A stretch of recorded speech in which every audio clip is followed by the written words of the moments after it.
when a rogue HOA president tried to bully a non-member family into paying dues with threats, fines, and fake liens. They never expected one simple truth.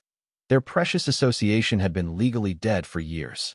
What followed was a masterclass in petty revenge, ironclad evidence, and one glorious courtroom meltdown. I received an invoice demanding HOA dues even though I was never part of the association. When I refused to pay, the threats began, escalating quickly to fines and eventually a fraudulent lien on my property. They acted as though their bylaws granted them absolute power. What they didn't know was that official records clearly showed the HOA had been legally dissolved years earlier. That single fact became the weapon I was preparing to use in court to have the liens erased and the entire sham organization officially terminated. Before we get into the full story, what's the most outrageous Karen encounter you've personally witnessed? Feel free to share below.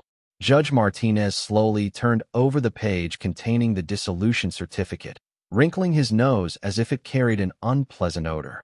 From his elevated bench, he gazed down with an expression of weary disgust. At the opposing table sat Karen Lander, the self-appointed ruler of the now-exposed Longwood Estates Homeowners Association. Her face had taken on a violent shade of violet, reminiscent of an overripe eggplant. The bright pink blazer she wore, clearly chosen to project authority, now made her resemble a furious pink flamingo having a breakdown. She erupted. Spittle flew, forehead vein throbbing, voice cracking with indignation. "This is outrageous. This is a travesty. You are clearly prejudiced. The entire procedure is corrupt." I stole a quick glance at my wife, Gina, seated quietly in the gallery behind me. She held her phone discreetly in her lap, lens angled perfectly to record every second of Karen's spectacular public implosion. Gina gave me the tiniest nod, her eyes dancing with delight. She lived for moments like this. She called it collecting digital receipts. I simply called it karma in high definition. I fought hard to keep a straight face, trying to appear like a serious, law-abiding citizen who respected the solemnity of the courtroom. But inside, laughter was bubbling up dangerously. I had to fake a cough to cover it. Karen Lander, the woman who had turned the last 6 months of my life into a nightmare of petty harassment, was finally receiving her long-overdue public reckoning, and it was more satisfying than I could have dreamed. The judge remained utterly unfazed. He had clearly witnessed far worse meltdowns. He simply waited until she ran out of oxygen. "Ms. Lander," he said in a low, calm tone that somehow felt more menacing than shouting, "you will be silent, or the bailiff will assist you in becoming silent." Her mouth clamped shut instantly, though her chest continued to rise and fall like bellows. The courtroom, filled with my neighbors from Longwood Estates, people she had bullied and controlled for years, was suddenly so quiet you could hear someone's stomach growl 3 rows back. They had all shown up to witness the climax, to see whether the outsider, the man who was never supposed to be involved, could actually prevail. Judge Martinez adjusted his glasses and looked once more at the fatal document. "As I was stating," he continued, his voice carrying effortlessly through the hushed room, "the evidence overwhelmingly establishes that the Longwood Estates Homeowners Association was administratively dissolved 3 years ago and remains without legal standing. Consequently, it possesses no authority to assess dues, enforce restrictions, or record liens against any property, most especially against the property of Mr. Hank Drummer, which has never been included within the association's boundaries." He turned his gaze directly toward me. For just a moment, something like faint amusement, or perhaps respect, flickered in his eyes. "Mr. Drummer, this matter is dismissed with prejudice. All claimed obligations are declared null and void." Then he shifted his attention back to Karen, and the atmosphere in the room seemed to drop 10 degrees. "Furthermore, the court hereby orders a complete forensic examination of all association financial records. Every lien recorded in the past 3 years is declared fraudulent and invalid. And I am referring this entire situation to the district attorney's office for review of possible criminal prosecution." A stunned gasp rippled through the gallery. Losing a civil dispute was one thing. Facing criminal referral was something else entirely. Karen looked as though someone had physically struck her. Her body went rigid. A wide, involuntary grin spread across my face. I glanced back at Gina. She winked. Victory. It had all started so small. A bogus invoice. A strange visit to the front door. Then it grew fangs. Funny how the most ridiculous, exhausting battles of your life often begin with something so trivial you nearly discard it without a second thought. 6 months earlier, on an ordinary Tuesday, garbage day, I actually remembered to put the bins out on time, earning a sarcastic gold star from Gina. Everything changed. We had purchased our home about a year prior, a modest ranch-style house with a generous yard perfect for our dog Buster. The location was ideal and affordable, precisely because it sat just outside the grand stone entrance of the prestigious Longwood Estates subdivision. Our property line ended exactly at the edge of our driveway. We had reviewed the county plat maps multiple times before closing. Lot 24 was definitively excluded from the Longwood Estates charter. No HOA. No assessments. No one was policing how many inches my trash can sat from the curb. Pure freedom. I was brewing coffee when Gina walked in carrying the mail. Bills, advertisements. Oh, hello, what's this? She held up an elegant cream-colored envelope bearing a gold foil embossed oak tree emblem. Longwood Estates Homeowners Association, she read aloud. I took it, expecting perhaps an invitation to join or a welcome brochure. I opened it. A letter on heavy stock paper began in flowery script. Dear esteemed neighbor, on behalf of the Longwood Estates HOA Board, we warmly welcome you to our exceptional community. That's sweet, Gina said, reading over my shoulder. Then I found the second enclosure, an invoice. Quarterly dues, $300. New resident initiation fee, $150. Total due, $450.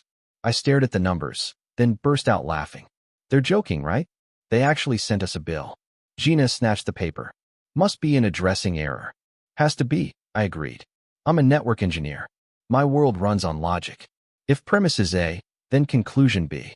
Our house is outside the HOA boundaries, we owe nothing. Simple. I tossed the entire package into the recycling bin. Done. Oh, how innocent we were. 2 evenings later, around dinner time, the doorbell rang. Standing on the porch was a woman in her late 50s, wearing a pristine white pantsuit, blonde hair lacquered into an immovable helmet. Her smile was wide, practiced, and completely insincere. Her eyes were cold and calculating. Hello, she sang, voice overly bright. I'm Karen Lander, president of the Longwood Estates Homeowners Association. You must be Hank Drummer. That's me. I replied, not fully opening the screen door. Buster stood beside me, emitting a low warning growl. I just wanted to personally welcome you to the neighborhood, she continued. I noticed your dues payment hasn't arrived yet. Mail can be so unreliable sometimes. I kept my tone polite but firm. We received it. Thank you for the welcome, but there's been a misunderstanding. Our property is not part of the association. Her smile twitched, just for a heartbeat. A misunderstanding? I hardly think so. Every home on this street belongs to Longwood Estates. Not this one, I said calmly. We verified it before purchasing. The boundary line stops at our driveway. Lot 24 is outside. That's when the mask slipped. She stepped closer to the screen, eyes sweeping across our porch with thinly veiled contempt. Well, she said, sweetness draining from her voice. That might be a minor technicality on some outdated map. But you enjoy the benefits of our community, the roads, the entrance landscaping, the elevated property values we maintain. It's only reasonable that you contribute your fair share. This was no mistake. This was extortion dressed in polite words. With respect, Ms. Lander, I'm not legally obligated to pay for an association I'm not part of. We won't be paying. Her expression hardened into something predatory. It would be unfortunate if your time here became difficult, she said softly. Our community greatly values cooperation. Those who refuse to cooperate often discover that life becomes considerably less pleasant.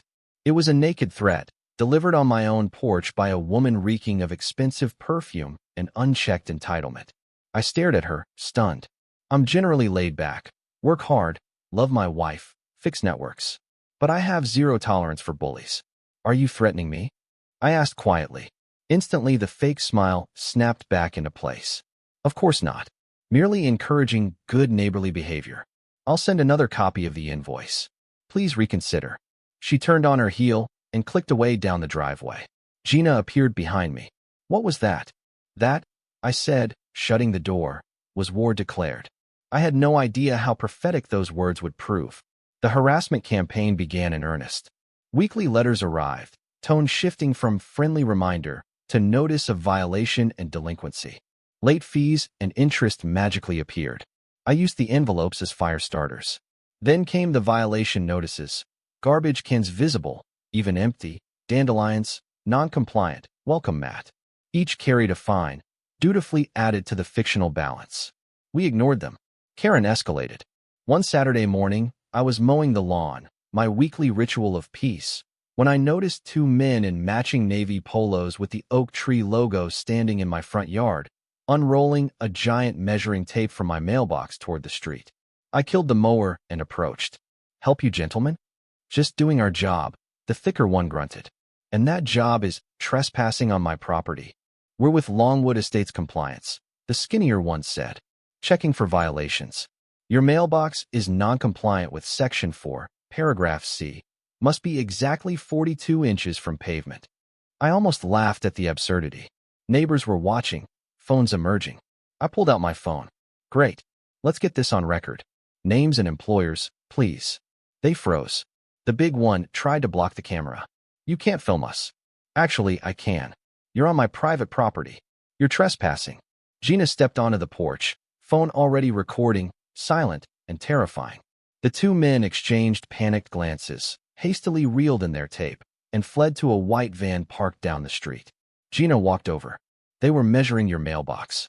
"She's not playing anymore," I said. "This is about control. She can't stand having one house she can't dominate." That night we opened the wine and planned our response. Operation Annoyance commenced. Every Saturday at 7:01 a.m., I fired up my riding mower, muffler slightly modified for performance, and made extra laps along the property line nearest Karen's house. I waved enthusiastically whenever I spotted her peering through blinds. Gina's masterpiece was the sign, professionally printed, for by 8 feet, mounted prominently. "This property is proudly not part of Longwood Estates HOA. We pay 0 dues. We follow 0 rules. All inquiries may go away. Have a nice day." Traffic slowed. People pointed. Thumbs up flashed. We became neighborhood folklore. Karen's response: a hand-delivered cease and desist citing 15 different imaginary violations and threatening $100 daily fines. I wrote "Return to Sender," "Not in your jurisdiction" in red marker, and taped it to her front door. When she cited excessive grass height, it was barely 4 inches, we installed dozens of colorful garden windmills. When she complained about the windmills, Gina ordered a 7-foot inflatable flamingo for the roof. We contacted my wife's cousin Alex, a law student with a passion for loopholes. "This is incredible," he laughed. "Classic private nuisance, harassment, maybe even intentional infliction of emotional distress on her part. As long as you stay within municipal ordinances, you can practically do whatever you want on your own land." We documented obsessively every letter, every visit, every violation notice. Gina maintained a meticulous spreadsheet. We were quietly building a case. The petty war continued until Karen changed strategies. One evening I returned from work to find a golf cart with a flashing yellow light blocking my driveway. Stenciled on the side, "Longwood Security."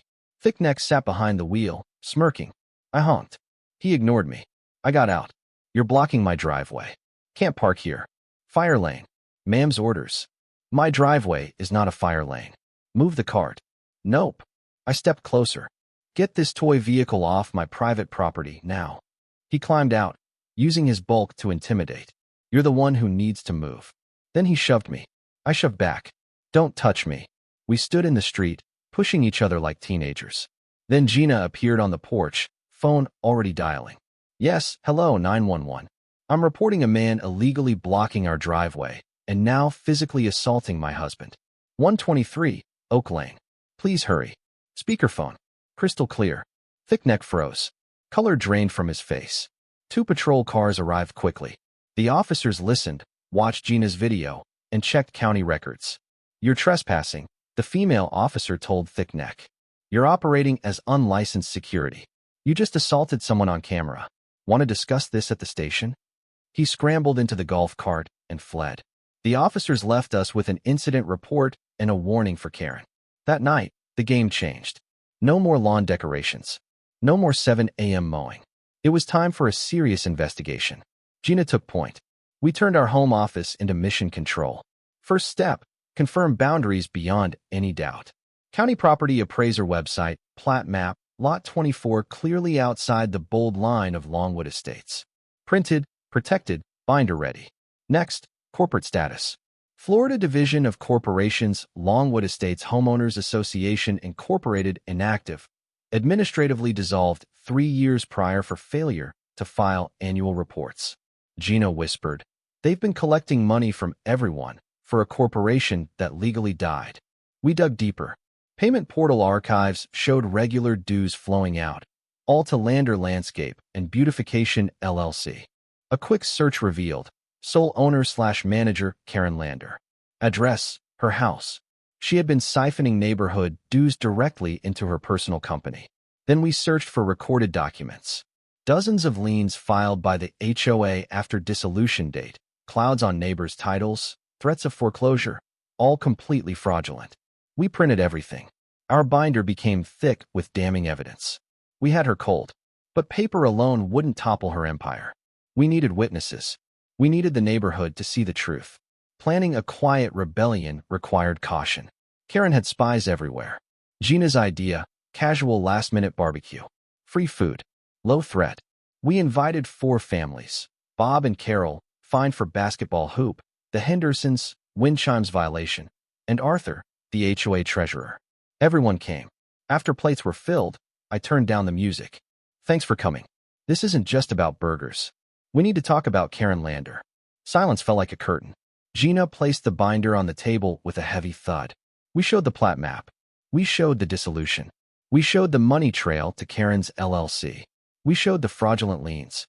Faces shifted from confusion, shock, white-hot anger. Carol whispered, "She placed a lien on our house. We had to raid our retirement savings." "That lien is legally worthless," Gina said gently. All eyes turned to Arthur. He was trembling. "Did you know?" Bob asked harshly. I asked about the annual report," he stammered.